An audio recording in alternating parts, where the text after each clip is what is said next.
AP liquor కేసులో SIT అధికారుల దూకుడు కొనసాగుతోంది. కృష్ణమోహన్ రెడ్డి కుమారుడు రోహిత్ రెడ్డి డైరెక్టర్ గా ఉన్న కంపెనీలో సిట్ అధికారులు తనిఖీలు చేశారు. హైదరాబాద్ లోని మొత్తం 5 చోట్ల అర్ధరాత్రి వరకు సోదాలు చేశారు. ఈ సోదాల్లో పలు కీలక డాక్యుమెంట్స్ ని స్వాధీనం చేసుకున్నారు అధికారులు. కొన్ని కంపెనీల ద్వారా వసూళ్ల నెట్వర్క్ నుంచి నగదు మళ్లించినట్టు భావిస్తున్నారు సిట్ అధికారులు.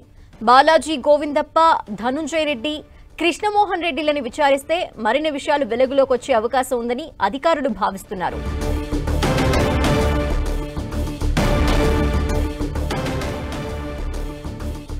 మరిన్ని డీటెయిల్స్ మా ప్రతినిధి విజయ్ చంద్ర అందిస్తారు. విజయ్ చంద్ర,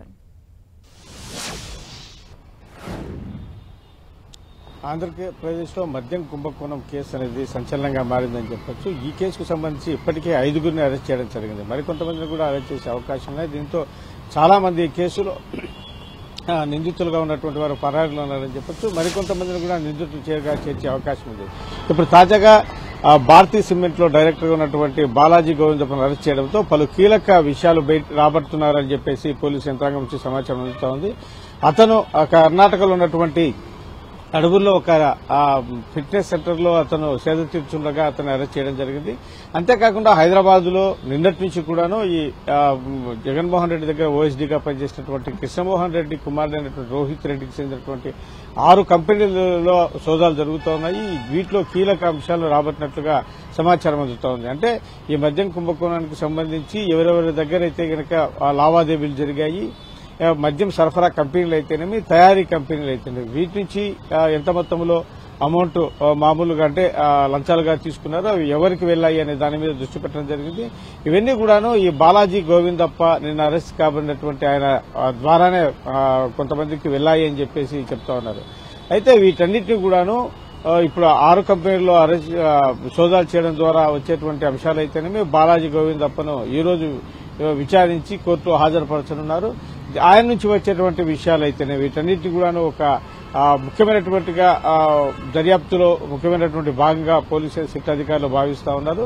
వీటన్నిటిని తర్వాత మరికొంతమందిని అరెస్ట్ చేసే అవకాశాలు స్పష్టంగా కనబడుతున్నాయి. ఇప్పటికే దీనికి సంబంధించినటువంటి కొందరు బెయిల్లో బయట తిరుగుతుండగా, అంటే ముందస్తు బెయిల్లో వారు బయట ఉంటుండగా వారిని కూడా అరెస్ట్ చేసే దశగా ప్రణాళికలు సిద్దం చేస్తున్నారు.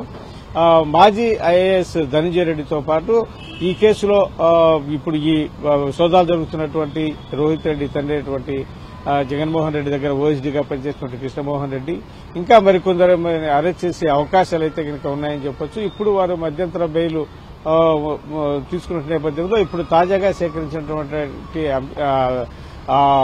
వివరాలైతేనేమి, వీటితో పాటు ఈ గోవిందప్ప విచారణలో చెప్పే ఏమైనా ముఖ్యమైన విషయాలు, ఏవైనా కీలక అంశాలు బయట పెడితే వాటినైతేనేమి వీటన్నిటి కూడా మళ్లీ కోర్టుకు సమర్పించి వారి బెయిల్ పిటిషన్లను ఏదైతే వారు ముందస్తు బెయిల్ కోర్టు ఇచ్చిందో వాటిని రద్దు చేసే దిశగా సిట్ దర్యాప్తు బృందం ప్రయత్నాలు చేసే అవకాశం ఉంది.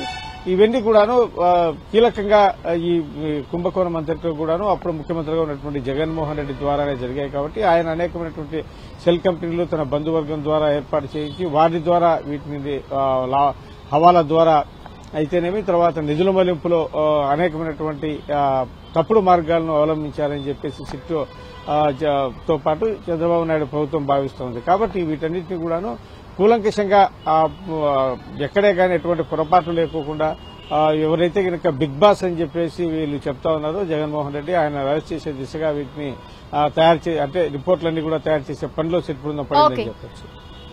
థాంక్యూ విజయ్ చంద్రన్.